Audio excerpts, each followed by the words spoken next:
You ever turn the key on a frosty morning and your car sounds like it's groaning out of a deep sleep, like it's saying, "Not today, boss"?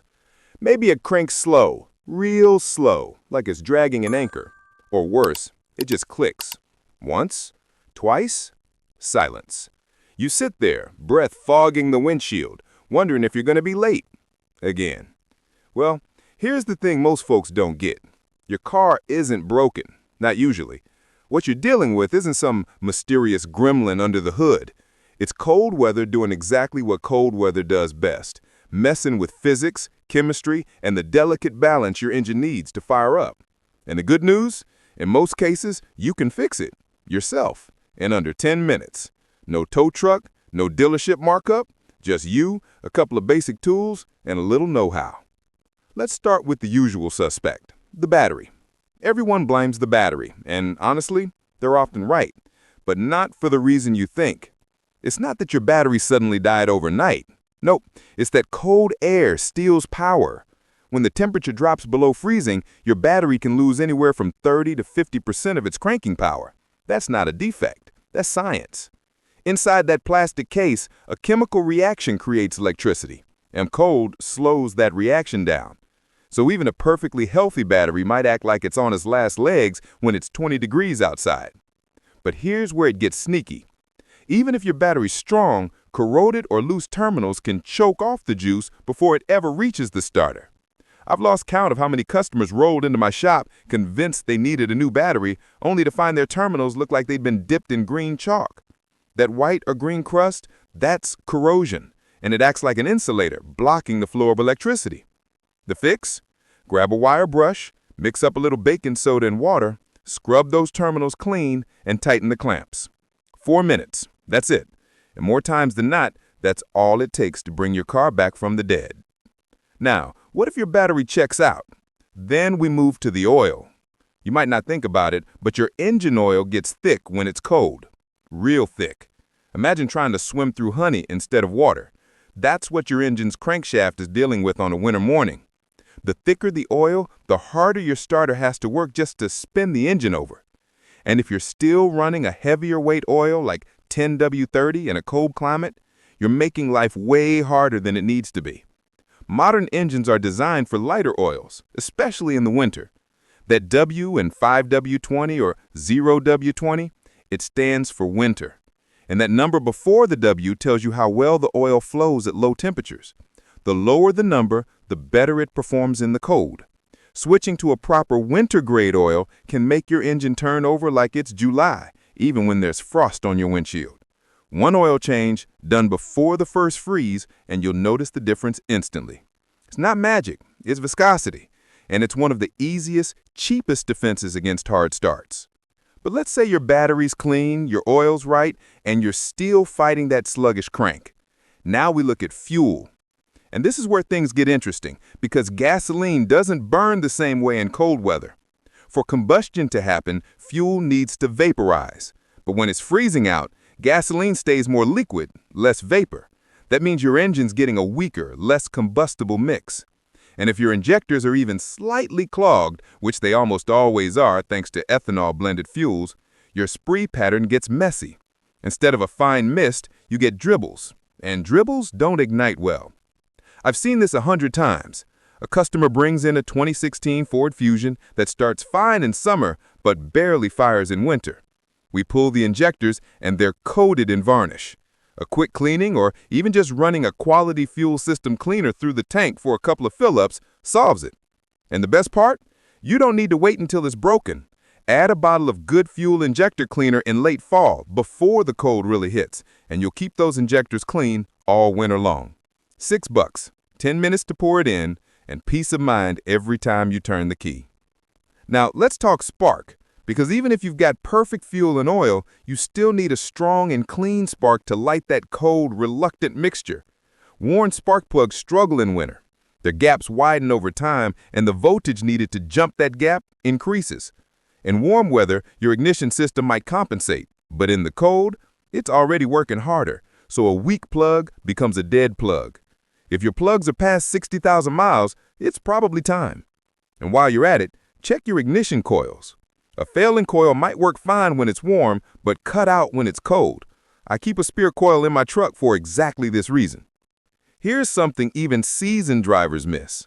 Modern direct injection engines have a hidden flaw when it comes to cold starts.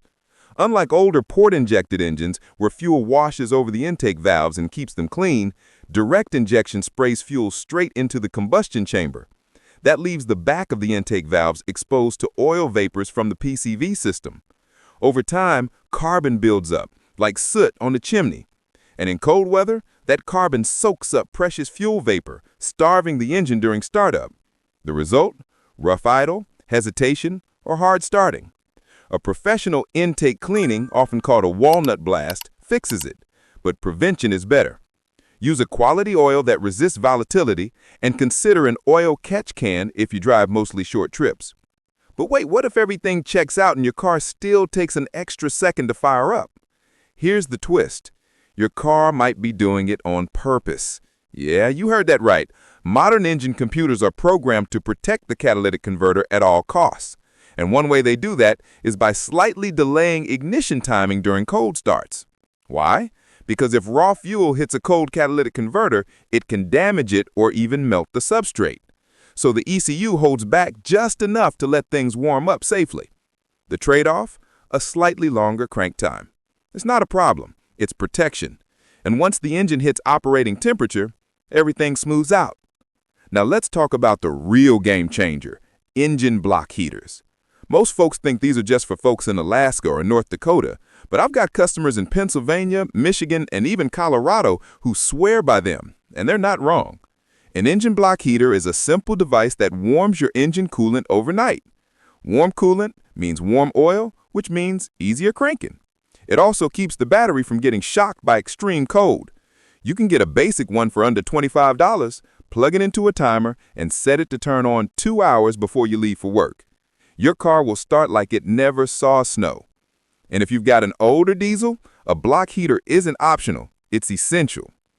I'll never forget this one customer, a school teacher with a 2012 Subaru Outback. Every winter, she'd call me in a panic because her car wouldn't start after sitting overnight. We tested the battery, replaced the starter, even checked the fuel pump. Nothing. Then I asked, "Do you park outside?" She did. I installed a $22 block heater, showed her how to use it, and she hasn't had a single issue since. 10 minutes of work. That's it. And here's the industry secret no one wants you to know. Dealerships love selling winter readiness packages for $200, $300, sometimes more. Battery test? Free at most auto parts stores. Oil change? You can do it yourself. Fuel system cleaner? $6. Block heater? $25. They're bundling basic maintenance and charging you like it's rocket science. Don't fall for it. You've got the knowledge now. You don't need a sales pitch. You need a wrench and a plan. So let's recap quickly because I know you've got places to be. If your car starts hard in cold weather, do this. First, clean your battery terminals and check voltage. If it's below 12.4 volts, charge it or replace it. Second, make sure you're using the right oil for winter. 5W20 or 0W20 in most cases. Third, add a quality fuel system cleaner before the cold sets in. Fourth, inspect your spark plugs and ignition coils, especially if you're past 60,000 miles. And fifth, consider a block heater if you live in anywhere that regularly dips below freezing. Do those 5 things and you'll solve 95% of cold start issues. Total time? Under 10 minutes for the first 3. Total cost? Less than a tank of gas. And the peace of mind? Priceless. Now I know what some of you are thinking. Tony, what about letting my car idle to warm up? Ah, good question. And here's the truth. Idling your modern car for more than 30 seconds is pointless and actually harmful. Today's engines are designed to warm up fastest under light load. So start your car, let it run for half a minute, then drive gently for the first few minutes. That warms the transmission, the differential, the cabin, everything. Idling just wastes fuel, increases emissions, and can even cause carbon buildup over time. Your grandfather's advice doesn't apply to your fuel-injected, computer-controlled ride. Trust me on this one. One last story before I let you go. A buddy of mine, a retired firefighter, had a 2008 Silverado that would barely crank below 25 degrees. He tried everything. New battery, new starter, even replaced the alternator. Nothing worked. I asked him one question. When's the last time you checked your ground straps? Turns out the main engine ground was corroded clean through. Replaced it with a $12 cable from the auto parts store. Problem solved. Sometimes it's not the big, expensive parts. It's the small, forgotten ones that make all the difference.